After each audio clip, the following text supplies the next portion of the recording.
Welcome to building the premier accounting firm, having a successful accounting, bookkeeping, and tax business. I'm Roger Knecht, president of Universal Accounting Center. I've been working with accounting professionals now for more than 20 years, helping them both start and build successful accounting businesses with the intent of offering quality accounting services confidently and competently to get paid what they're worth. We work with Universal Accounting Center. Universal Accounting happens to be an accounting school for accounting professionals, helping accounting professionals specialize in small business accounting services, getting the training, certification, resources, coaching, and support needed to be in business for themselves, but not by themselves, with the tools and support offered by Universal Accounting Center.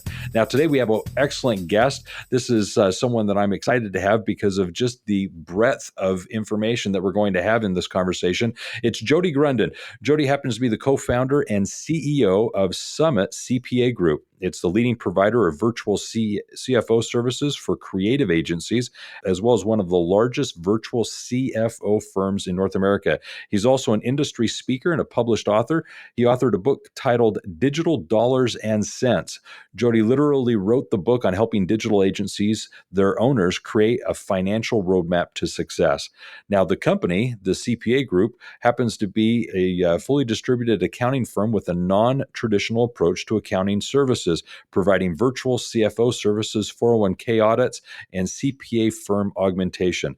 Operating under a profit-based model, Summit CPA uses a dynamic approach to their business, focusing on key performance indicators with their clients to keep them actually focused on what matters most and transcend basically to being in the black, to no longer being financially in the struggles that many face, but being financially healthy and wealthy. Now, with a mission statement of changing the way people think about accounting, the next big step for the Summit CPA Group is helping make this level of service a norm rather than an exception within the accounting industry. So, Jody, thank you for joining us. This is going to be exciting, and this is going to be fun. So thanks for being on the show. Yeah, thanks, Roger. Looking forward to it. Yeah, so let's go ahead and start with a little bit of history here. I'd love to know how you got introduced to and into the accounting profession.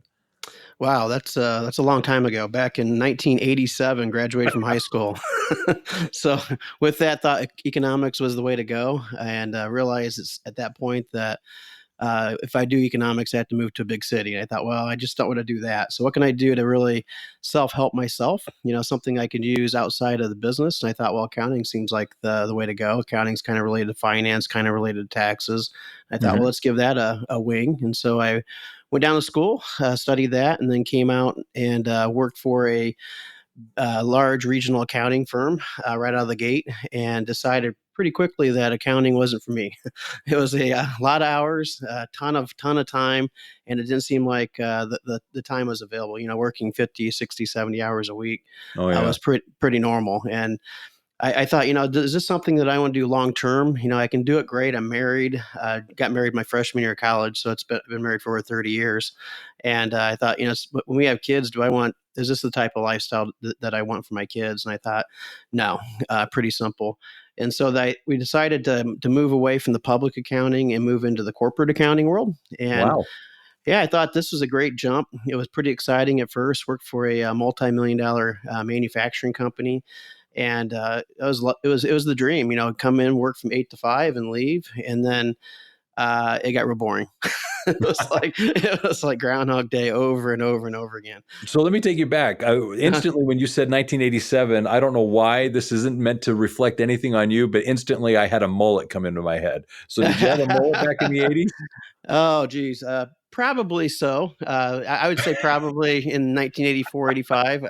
You could probably find a picture with one there for sure. There you go. Good. All right. So here you are in 87, and already in high school, you're recognizing that the economics is of interest. You go into the accounting profession and quickly see that in the audits and everything, the hours that you were describing, that wasn't going to work well for your family life.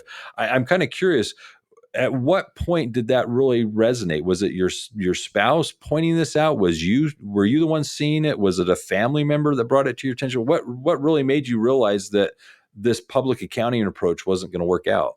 It really realized that once we had our first child. We had our first child. It was It was actually my wife's senior year in law school, and so we had that, and that would have been my third year in public accounting. It was like there was really no way that this was going to be long term because I was starting to miss things that I really didn't want to miss. And overall, I'm a hockey coach, and so I thought, this would be a really bad thing to be able to coach hockey during tax season. Yep, yep. That's not going to work out. So I thought, you know what? Well, this isn't working out. I didn't mind the long hours. I mean, I really didn't. It wasn't as big of a deal. But when I started missing things, that's when I started thinking, hey, this just wasn't going to be for me at least on the long term. Short term, yeah, no big deal. Anybody can do something short term wise. But long term, I thought no. And that's why when I went into the corporate world, I thought this is perfect.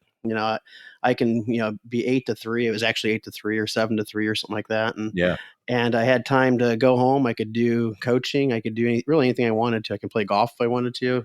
It wasn't a big deal. And it was just one of those things that it was just pretty obvious. Kind of hit you right in the face. Like, hey, this isn't something that I want to do. Especially when I saw like the partners at the different. And I worked at 2 different regional firms, and I saw the partners there, and it's like I just don't want to be like them.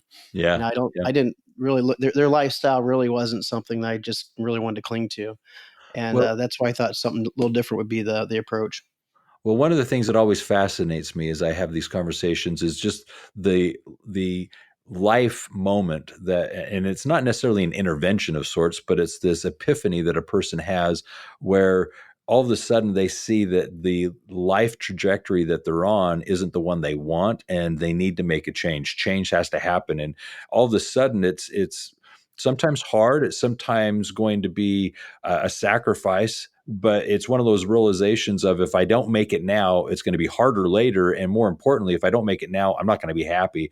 And so with your wife graduating, with you having the newborn, with the hockey commitment, all of a sudden you're in a situation where you're recognizing I've got to transition. And you did that. You went into obviously a great position, it sounds like.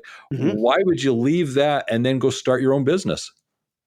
Well, the reason there is the first couple of years I was in. Again, I love the people to death that I worked with. But the position itself, I took over a person that was retiring. He was working with 55 hours plus a week, pretty regularly, and they weren't even sure. That they thought, well, maybe when I come in, I'll probably need to hire somebody else to kind of take some of the workload off, so that that they didn't have me working that much. And immediately I started, basically automating everything.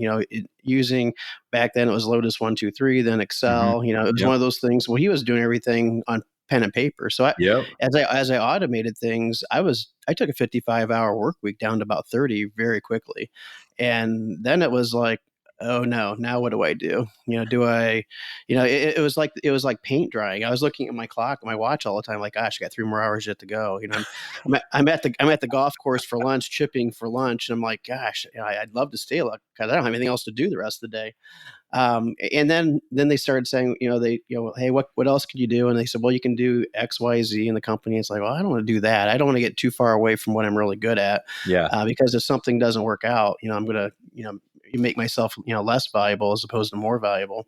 And so then I got this opportunity to work for a small regional firm. The gentleman approached me and said, hey, we got a great opportunity here. I talked to my CFO at the time, and he said, if you do this opportunity, you actually have to take us as your first client. And I was like, wow, this is kind of cool because PricewaterhouseCoopers was their auditor, and I wasn't obviously going to do that. But they said, Yeah. we want you to do our tax return, and at that time it was a $40,000 tax return or 30,000. It was a huge tax return at that time, and I thought, wow, this is pretty cool. And so I left for this small firm and took them as my very first client, and kind of started the firm from there. And it worked out real well. Fortunately, the firm didn't work out. I didn't. It wasn't something that was a good fit for me, and so I decided to branch out on my own about a little over a year later, and started Summit CPA Group back in 2002. So let me stop you there because I'm excited to get into that stage of the story, but I want to go back to a few things. One, you definitely dated both of us by saying that the person you took over was doing everything by Yeah, nobody will know what that is. now the visor comes to mind, and I've got the band on my Mhm. forearm is what I'm looking at here. So One of Yep. the things that's interesting is you definitely saw the value of automation and seeing the power of what the computer age brought to us in the 80s and 90s, as all of a sudden now businesses were able to economically bring in all this automation. And over the last number of decades, we've seen how powerful that has been to empower the accounting profession, not because debits and credits changed, not because the essence of the accounting model changed, but literally the process of doing this. Now we can run a report, put in a date range, and what took us days or hours to create now instantly appears on the screen and we print it. So it takes longer for the printer to warm up and print the report than it did to Mhm. generate the actual numbers. So that's fascinating. Now, obviously, you're in a position where you're given the opportunity to go work at a firm. It doesn't work out. There's a big difference between working somewhere and starting your own business. What caused you to Mhm. start your business, and what did your family think of you going out on your own versus just going and finding another job at another firm? Yeah, that was a very tough decision because security is really important. However, risk taking has always been something I've had really no issues with from my very as young as I can remember. Risk taking wasn't a big deal, but when it comes to quitting a position that you're getting paid a nice salary, it was tough. It was very tough, but it was one of those things that the prior company kind of put me up against the wall type of a thing and made me make a decision. And that decision was that this really wasn't for me. And I wanted to do something different. And I knew I didn't want to go back into corporate world. I got opportunities to work for a big four firm at that Mhm. time or big six at that time. Yeah. I decided I didn't want to do that. And it was like, well, let's do the one thing that I know I can control 100%, and that was starting my own Wow. firm. And so I thought, well, let's do it. It was kind of a weird situation because at that time we were closing on our home, and so it was a brand new home. My wife was a partner at a law firm that downsized their position, so she got downsized and was out on her own. So we both started our new careers with no income, no stable income, a house payment, and a couple kids. And so it was pretty exciting time back then. Thank God that I had a couple credit cards I could bounce thing on, and a little bit of money in my 401k to start the business. So it was definitely a tough decision, but one of those things that we were very committed, and it was like I was going to make this work no matter what I had to do, and we did. We started out, and it was kind of amazing. My partner that right now, Adam Hale, my partner, I hired him right out of college, and he was making more money than I was for the first couple years, and my credit card debt was getting higher and higher. And I would never recommend this to anybody ever, ever, ever. But that was the only way we could do it because we didn't have a lot of capital, we didn't have a lot of savings at that time, and so there was a lot of the decisions that I made and basically with throughout the company, it was based on my financial situation, Yeah. and it was kind of an odd thing. You know, we were one of the first people to not invoice clients, to go flat fee, and to automatically just zap their account every Monday. Excellent. Uh, Very first one. And the reason why is because I couldn't afford an accounts receivable. Yeah. It sounds so funny, but I couldn't afford at that time to have accounts receivable. I didn't have the cash flow, and so it was one of those things. Well, how can I do this company, and how can I manage it without having this accounts receivable? I thought, well, let's just start getting the money, you know, up front. Yeah. And it's like, well, how are we going to do that? Because in the traditional way of doing a business is billing hourly, and that's just way back then. I go, let's do flat fee. We already kind of know what we're going to charge anyways. Why not just make it a flat fee? Now we know what it is. We'll just zap their account. And it So was like, that's a great idea.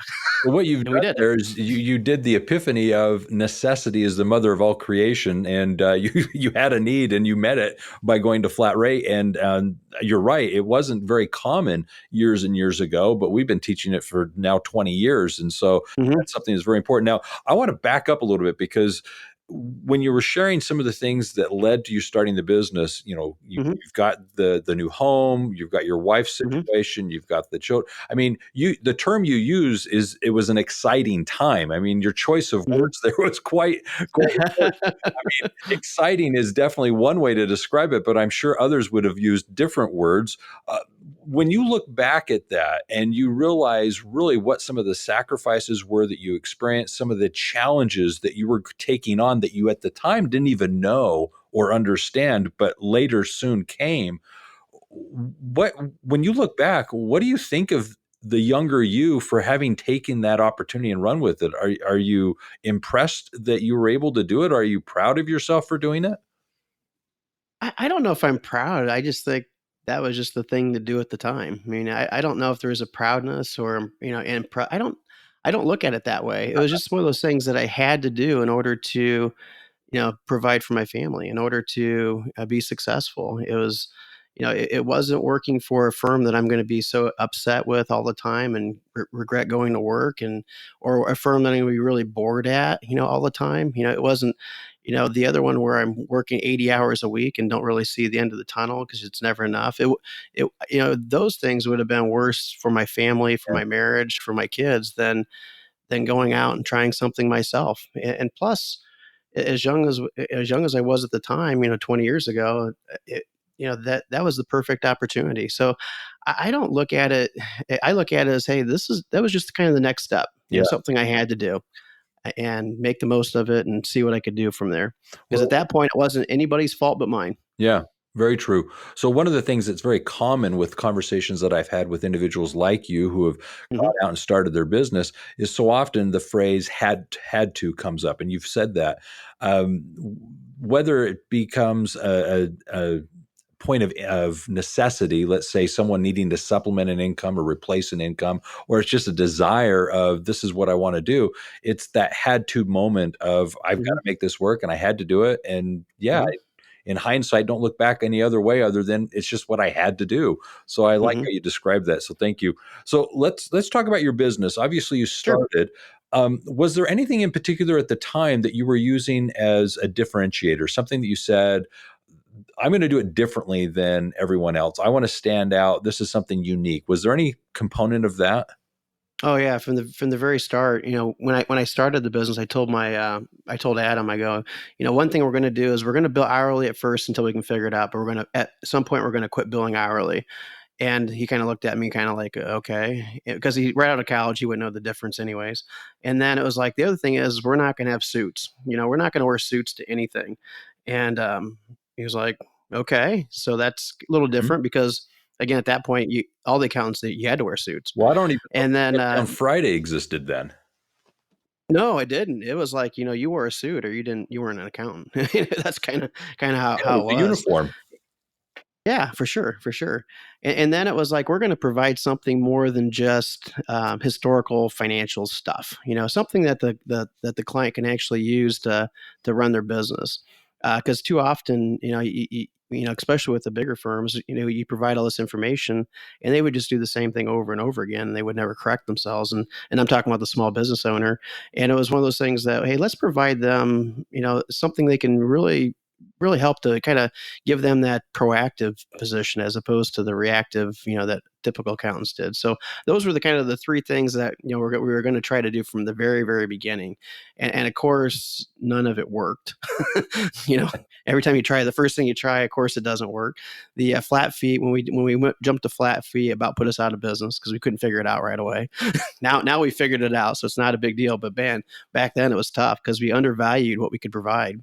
We thought, oh, we can do it quicker, faster, and why should clients pay that much money? There's no reason they should pay this much money because we can do it better and faster, and it just wasn't true. It was one of those things that it was a fallacy that we could do it better and faster than what we thought, and so that literally about put us out of business because when you lock somebody into a flat fee, they're locked. Yep, they And are. so it was like, okay, now we got to figure out how we can be more efficient within that to make it profitable. So it kind of forced us on the automation side 100% because we were locked into it, and it was like, okay, you could revisit that yearly or periodically or whatever and increase fees, but you couldn't increase it three times a client. That's not going to work. So how can we do this more efficient? So that was one of the big things.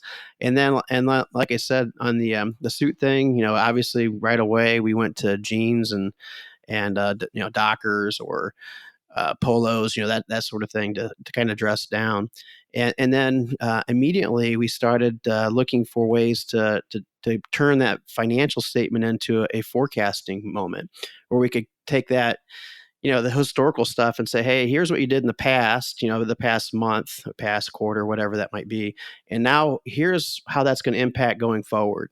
And we had some pretty advanced, what we called advanced at that time, and realized that we didn't know what we were doing when we called it advanced on the Excel side, because Excel you can pretty much do anything you want. But back then it was like, here's how we did our forecasting. Here's what we looked at. And the big thing for us wasn't the forecasting necessarily on the income side. It was the forecasting on the balance sheet. How much cash you're going to have in November based on decisions made today, that type of thing. And so we thought, hey, let's turn this monthly client into a, offer this service to them and see what they think. And they loved it. It was like, this was something that they really started looking forward to coming to the meeting. So it wasn't one of those deals where you show up at a meeting and they weren't there, or they forgot about it, or they can't wait to get you out the door.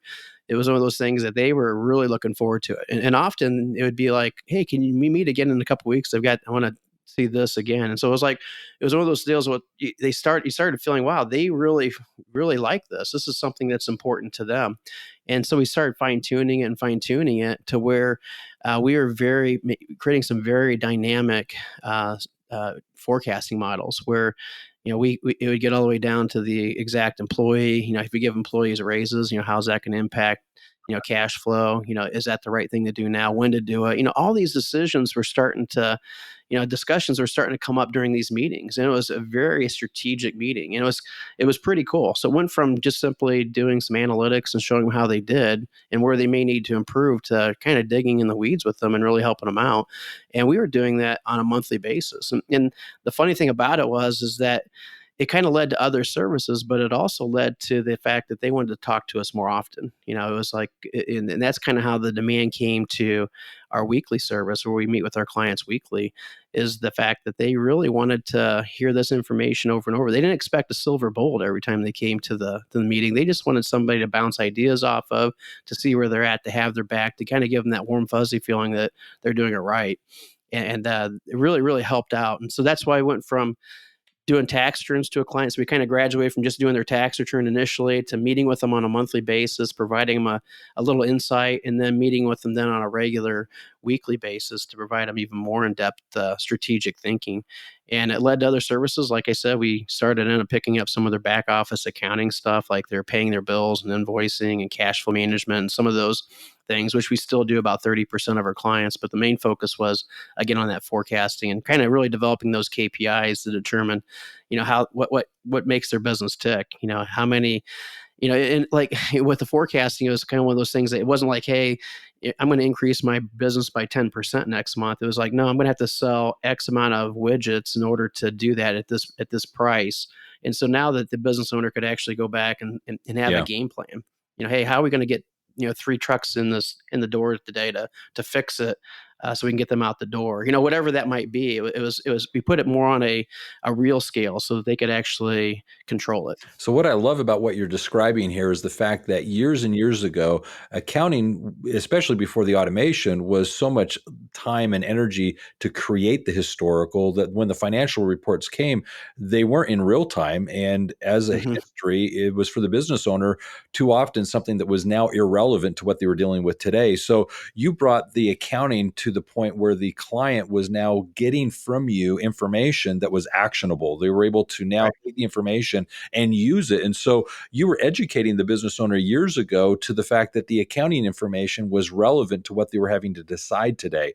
And all of a sudden now, it wasn't just take the information and file it, and if I need to, I've got it if somebody asks. It was, I can use this information to more intelligently run the business. And now all of a sudden, your role as an accounting firm becomes more integral to the success of the client. And now when they meet with you, they actually have questions and insights, and you're able to not necessarily, as you mentioned, have the golden bullet every time they come through the door, or the silver bullet for that matter. It's all of a sudden you're in a situation where they're wanting to know what trends, what analysis you're providing, what does the comparison offer us as a business owner that we can be using to be making more intelligent business decisions? So I love how your business evolved. Obviously, what you're doing is something that a lot of accounting professionals have, I think, more come to understand is needed today in the profession. Mm-hmm. And it's really affected what the profession does today. And we've been teaching this for decades. And I Mm-hmm. can obviously see that you've been implementing it effectively. So that's powerful. So let me kind of switch gears here. Sure. You're growing, you're being successful, your Mm-hmm. business is obviously resonating with the customer base. Mm-hmm. How does scaling your company now become an issue where it's just, you started with the two of you, college Mm-hmm. buddies and such, Yep. growing the business? What kind of challenges did you run into as you were scaling? Oh, scaling was a lot of fun, and I say that in a sarcastic way. The That the sounds exciting yeah. to me. Oh yeah, it was exciting for sure. The with the way that the business was growing, once we had the service, we started getting referrals from other clients. So clients would refer clients to us, which was pretty cool because they'd run in different circles, similar circles, and we would pick up, I would say, probably 4 to 6 new clients a year, providing this level of service. We were pretty excited about it, and then. And what happened was in 2011, we thought, you know what, let's try to be niche based. Let's see if we can focus just on one industry and see how that goes. And so we jumped in and focused on the creative agency industry. And it was just one of those things where I got an opportunity to speak in front of a 30 or 40 creative agency owners and teach them how to be profitable. It wasn't a sales technique. We didn't sell. It was just more of an education for the owners.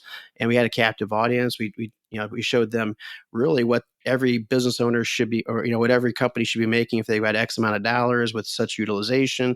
Things that accountants know right off the top of their head, their average bill rate and all that kind of good stuff. And I broke it down for a creative agency and showed them, hey, based on this model, you should be this profitable with this amount of people, and kind of showed them, hey, and if you just increased your average bill rate by $10, well, that generated an extra $300,000 to your bottom line. Stuff as simple as that. Uh-huh. And it was like, wow, they're like, this is pretty cool. No one's really ever explained it to us this way. No one's really broke it down. We always looked at an accountant as somebody that's boring, going to get up there and talk about debits and credits or taxes or something like that. And you really kind of brought it down to where you could help our business. We thought, and so they loved it. And the person that put on the conference said, "Hey, we'd love for you to do this again if you could." And I'm like, "Sure." I go, "When do you think we could?" And it was like, and when he said sure, he meant like right away. And so it was like 2 weeks later, I'm doing it at another conference, and then another conference, and it was like 4 conferences or 5 conferences in within probably a 7-month period.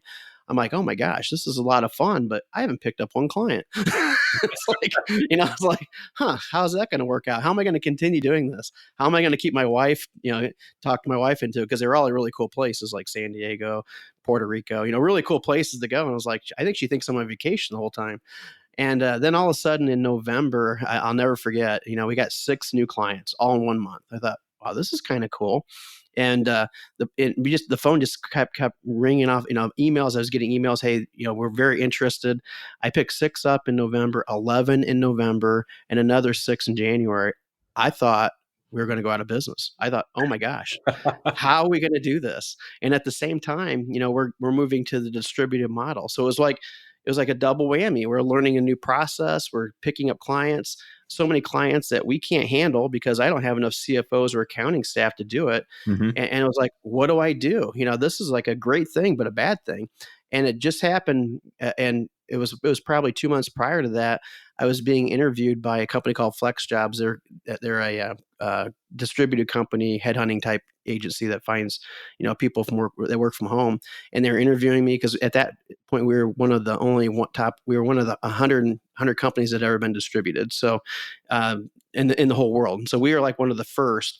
And the benefit there was that once that word got out, Forbes picked us up and listed us as one of the top 100 companies. It was like 125 companies or something like that. Mm-hmm. And as soon as they did that, my email inbox just lit up. I'll never forget. I'm on a call with a client, and we always bring a senior accountant's always involved in the meeting too, and everything's done virtually. So we don't actually meet face to face. We're done. Everything's through video conferencing. Mm-hmm. And we were with the client. My employee's on there too, and all of a sudden my inbox just starts lighting up. I was getting a resume every 3 seconds. It was unreal. They just kept popping up. It was so annoying. The client's like, you have to take care of that? I'm like, I think I'm spammed. I don't know what's going on here. I mean, it's unreal. And then afterwards, my employee's like, do I have anything to worry about? I'm like, absolutely not. So I'm like, I got to figure out how to turn this thing off because I can't get my emails. We literally got about 1,500 resumes in about a day and a half. Wow. And they're all really cool people. I mean, owners of accounting firms. It was like really cool people that were looking to get into this distributed world where they had it. And so it was like, wow, this is a great opportunity. The only problem is I couldn't open that many resumes to even figure out who was the most qualified person for the job. And so it led to another problem. It was like one problem after another. I got to figure this out. And so um, we picked up almost 20 clients in about 3.5 to 4 months. And luckily, I was able to hire like right away based on the resumes I had. So we were hired to fill that need. But then it was like, I can't continue getting this many resumes and do it. So I had to hire somebody to actually oversee that process and to, come up, get all those resumes to where we're not opening them up all the time, but kind of getting some qualifications so that we could actually open the ones that, really fit what we were looking for. They had the experience levels we were looking for and so forth. And so the scaling was pretty exciting. It still is. It slowed down pretty quickly after that first onslaught, which was good because like we would never be able to handle that many. We would never be able to service it well enough to where I feel that it was a high quality product. And so the qualifications worked out really well. Everything was humming along pretty solid, and then we just started tweaking the process. Every obstacle we came up with, we tweaked it to make it work better.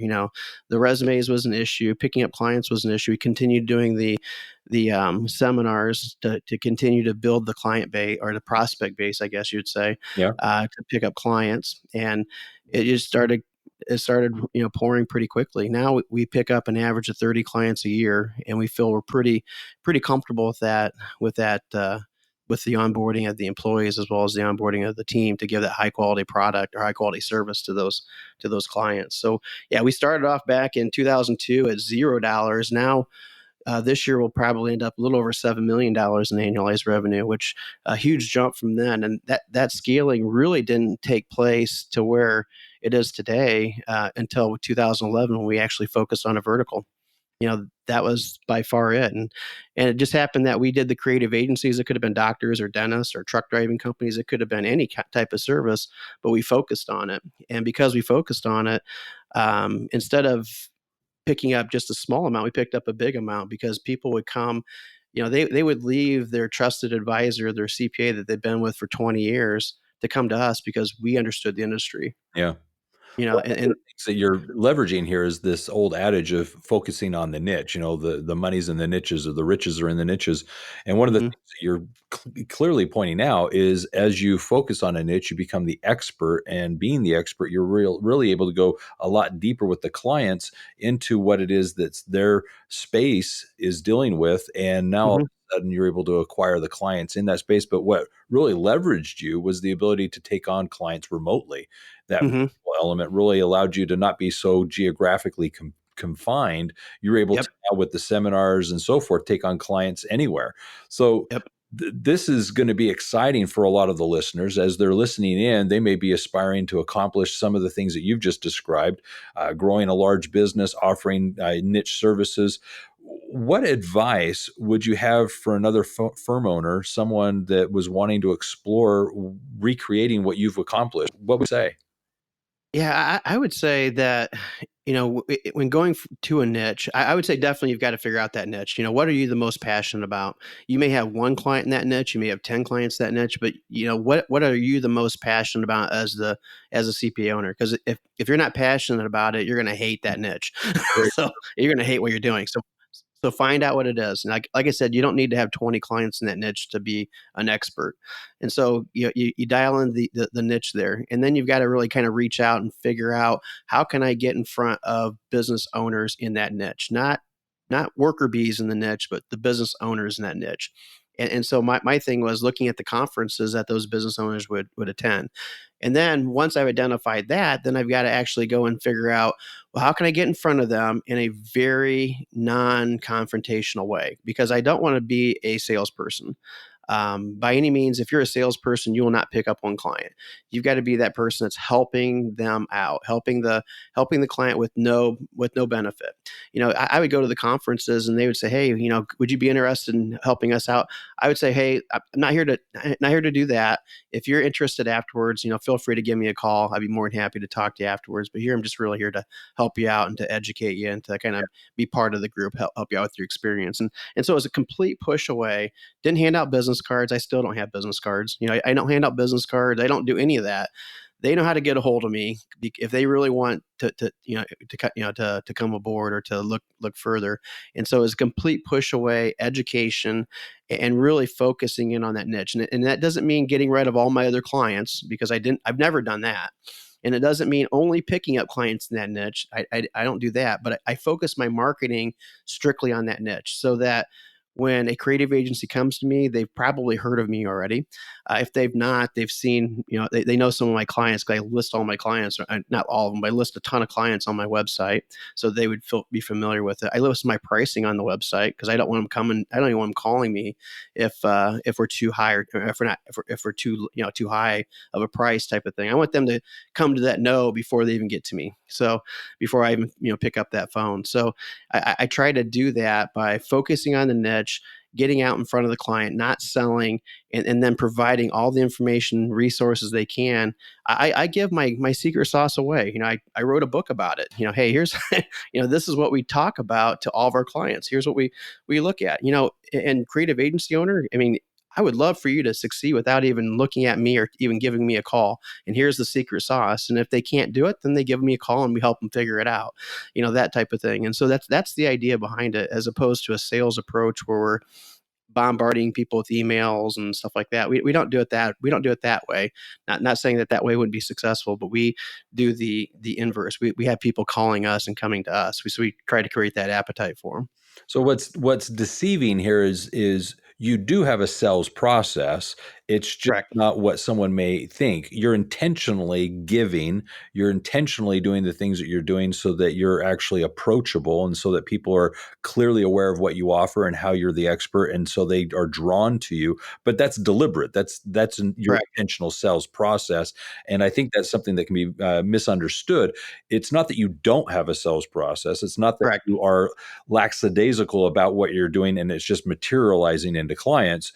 You're deliberately doing it this way because you find that this is what resonates best with your client and they're more drawn to you, and you're getting the right clientele that way. That's exactly right. Exactly right. Now, you brought up your book, Digital Dollars and Cents. Tell us a little bit about that real quickly. Yeah, that was like, we you say starting an agency like this is probably one of the toughest things. Actually, writing that book was by far the toughest thing I've ever done in my life. It was way out of my comfort zone. I can speak in front of people, not a problem at all. But when I get down and write, that's pretty tough for me. And so, I forced myself to write a bunch of articles, and so we blog every day, and for the first probably 3 or 4 years, those blogs were me. And since then, we've got people interviewing and doing the blogging for us. But with the book, it was like, I've got to do this myself. And so it took me about a year and a half. And it was just one of those things that once it's out there, it's out there. You can't kind of take it back. And so, some chapters would go like really fast and some chapters would go, really slow. And like I said, I got about 90% of it done, and it took me about 6 months to get the other 10% done. Pretty difficult. But the whole premise is to give the client the prospect or the reader kind of a playbook on here's your business in a nutshell. Here's the intricacies of your business in a way that they could read it and understand it. So it wasn't a real boring book. So I did it in a very conversational way, and it really resonated. And, we sold a couple thousand copies of it. And so it was really something that I was pretty excited about. And still, it's kind of funny. I've never marketed it ever, and to a point where I've went out and tried to market it, and people buy it just through word of mouth. So it's kind of a cool project. It was, like I said, it was a tough one, but it was definitely rewarding when I got done. And so I thought, hey, let's try another one. And so I'm in the process, or actually my book's in publishing right now, but it's basically how to run a CPA firm, how to do a distributed CPA firm offering virtual CFO services. So I thought, why not do the exact same thing for the CPA community? And so That's right now in its final stages of publication, should be out here fairly soon. So pretty Wonderful. excited about that. So what do you think changed once you had the book? I mean, before you had the book, there's this idea, this business model. You sit down, focus, write the book. Out comes the book. What changes for you once the book's now out? Well, because we're kind of sold into a process. We're selling our process not only to the potential client, but also our team. So our team's got to look at it and say, hey, here are the 5 things we're focusing on with every client. I better be talking about those 5 things to every client that we've got, just to make sure that we're staying on brand. And so it was kind of a playbook for our own team, and it wasn't done that on purpose that way. It just kind of resonated that way. Yeah, So our team reads the book, they understand. Oh yeah, this is kind of the mess. This is what he's been talking about. yeah. Oh, I get it. And so it's kind of a training tool for all of our CFOs, which was kind of an indirect thing, but it worked out really well. I love it. It's an excellent way of getting people to stay on task. And more importantly, it's another medium to basically educate on what it is that's going on and what they're experiencing. So I like that. Um, hmm I know that for businesses, values, having core values, having kind of some essence to what they do is important. What values do you have within your organization? Yeah, it's kind of funny because we sat down as a leadership team about 2 years ago, and or maybe it was a little bit longer than that. It's probably 3 years ago, and thought, hey, what are our core values? And so we kind of put that to the leadership team to come up with the core values in our group. And the kind of the funny thing about it is the number one core value is humor. And you wouldn't think that for an accounting firm, but we like to have a lot of fun, and we like to have fun with our clients, and that's all kind of part of consulting. Just talking with somebody on a conversational way, like you and I are doing right now, versus preaching to them and telling them how to get things done. Kind of cutting it up a little bit. Not taking life too seriously, and that was one of the big core values that we had. And that was the first one they came up with. And it was like, wow, that's perfect. We start all of our meetings out with a joke, and that's kind of a funny thing, but we do that, and everybody gets to take turns on delivering the joke. We do some fun facts in our meetings, and so we take turns on doing that. And then the topic of the day, someone will come up with the topic, and as we go through our team meeting, it's about a half an hour, every Monday. We'll go through the topic, and it can be as funny as hey, what if you were an animal, what animal would you like to be and why? Something stupid like that, and then everybody would get an opportunity to kind of talking about what animal they'd want to be and why. And it's kind of fun. It brings a lot of fun to it. So humor was like one of the big things. Empowerment was another one. Empowerment was huge because we wouldn't be able to do what we're doing if we didn't empower each other. And that goes from me empowering my team to do things and screw things up, and because they will, and not to look over their shoulders too much and beat them up for that mistake, but allow them to to learn from it. And they've done the same thing with their team. So it kind of goes all the way down to where, as accountants, we love to hoard, and hoarding is a problem for growth. And we understood that from right away. And so empowerment and deliberately talking about empowerment was a big part of it. And we do that today. I mean, all the way down, and that's how we utilize our team. Our team can only do so much, but if they empower more people, the people below them, to do more, well, then they can even do more than what they thought they could do. And that's kind of a big focus. Curiosity is huge because we don't want them to do things, just because it was done that way last time. Why is it done that way? It should be done a different way. Is there a better way of doing it? Is there a more efficient way of doing it? Is it something that we can automate versus, continue to do manually? Those are the things that we want all of our team members to think about, not just the leadership team, but everybody doing it, and then bringing it up and talking about it, with our meetings. Hey, I'm doing it this way. I found this to be more efficient. What do you guys think about it? And the discussion goes. It's pretty weird that a team of our size, which we have, I'm thinking about 50-ish, 55 employees. I don't know the exact number, but with that, we can make changes pretty quickly because change is really important, which is another core value. With change, you bring the issue at hand, find out if there's a better way of doing it, and then implementing that better idea. And it's typically from identifying that idea to having that change done. It's about a 4-month process. So it's a fairly quick process, assuming the change isn't just ginormous change, like an overall arching change. But we can identify things and do it because we give the team the the empowerment to think of these things, think of the curiosity, be curious on things, think of ways to make your job, and I say make your job worthless, and I truly mean it, because if you make your job worthless, you become very important.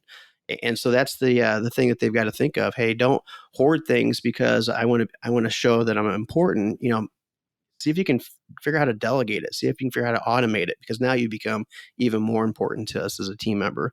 And so those are the types of things that we really focus on, and the core values. And like I said, the funny part about it was the team came up with those core values. It wasn't me.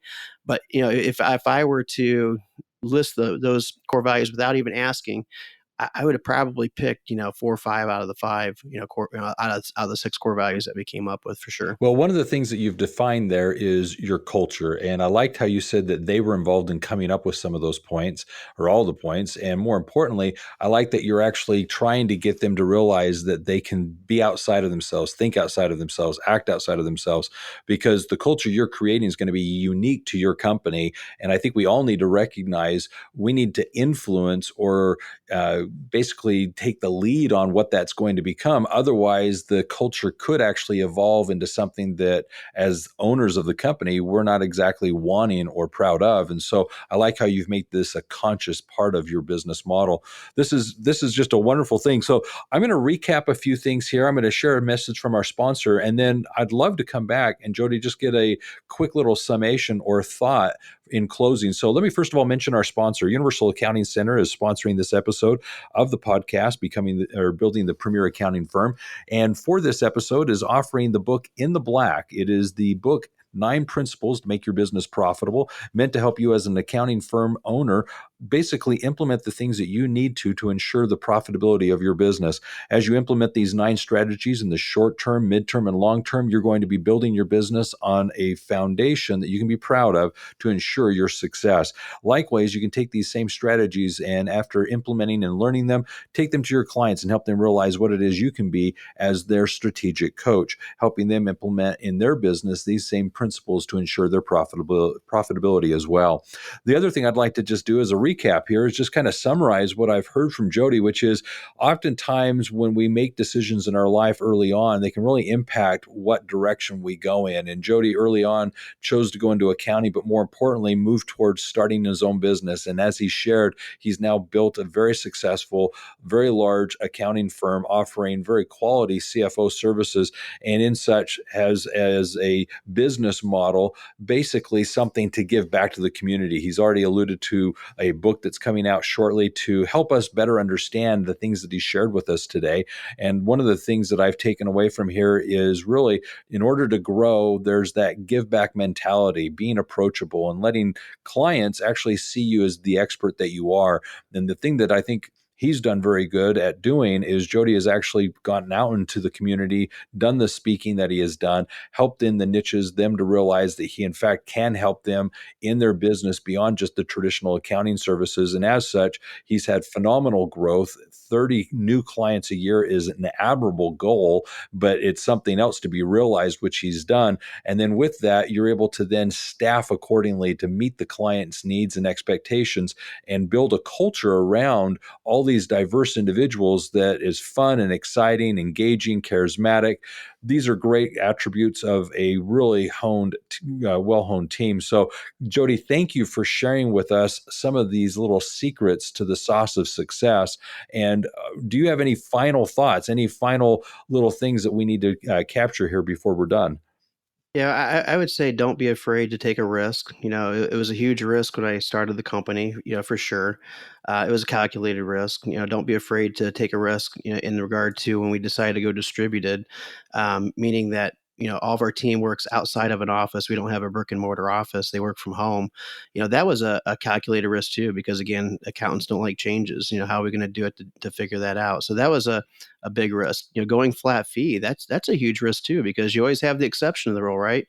You bill hourly. Well, if I had billed hourly, I'd have billed a lot more. Well, that does happen, true, but it also happens in the inverse. By billing flat fee, you now focus on what's important, and that's getting, getting being more more utilized within that time, honing your skills down, forcing you to automate as opposed to simply, go by, the billable hours. So taking those different risks. And then with people, because, there's three pillars of success: it's people, processes, and tools. Those are the three things you really need to focus on. And with people, do what's right for people. Make sure that they want to come to work for you. You don't want it to be because they had to work for you, but you want to, so that they come to you. So be transparent with them. Look for things that they really value the most, and really focus to that.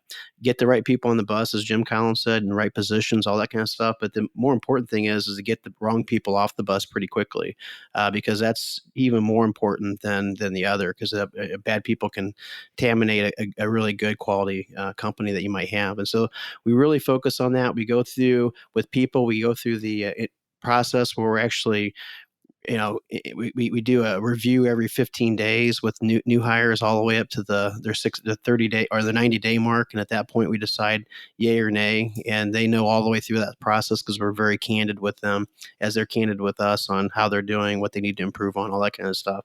So again, another tool to be proactive is to take time and really evaluate your team. Don't wait to the end of the year, 6 months or something like that. Do it more regularly, so that you can kind of get those hiccups there. And then with the customers, we talk about tools, we talk about people and processes. One of the big processes is checking up on your customers on a regular basis and find out how you're doing. We send customer feedback surveys every single month on our customers, and they rate us every single month. We get about a 25 to 30% response rate, and they're telling us, three things. Are we doing, red, yellow, or green? Green is, hey, you're doing great. Yellow, you're not doing so great. Maybe need a little improvement. Red, you're failing. And those are things that we want to know right away. If we get a yellow and a red, that's not a negative, that's a positive, because we're figuring out, hey, we're screwing up somewhere. We've got an opportunity to fix it, because guess what? They wouldn't have even done a red if they didn't think we had an opportunity to fix it. So we're fixing the issue, resolving it, whether it's a person, process, or tool thing, whatever that might be. And we're being proactive about it. And so don't be afraid. Don't be afraid. That's the biggest thing. You don't want to send customer surveys out because you don't want to find out. Well, that's the wrong way of doing it. Send customer surveys out because you want to find out what's the right way of doing it. So when I go through the whole thing, don't be afraid to take that risk. That's, I would say, the biggest thing I can tell anybody out there. It won't be the wrong risk. Don't take a dumb risk. Don't just jump off a cliff with not looking down to make sure there's something down there. Take calculated risks. And that's key, because that's how we found our company on, and that's how we'll continue to grow the way we've been. So what happened there is you just gave a wealth of information. Everyone was grabbing for pencil and paper, and more importantly, we're pausing the podcast, rewinding the podcast, writing down things. I love it. That was just wonderful. That was a great summation of a lot of things that I think are integral to your success. So appreciate that, Jody, for sharing it.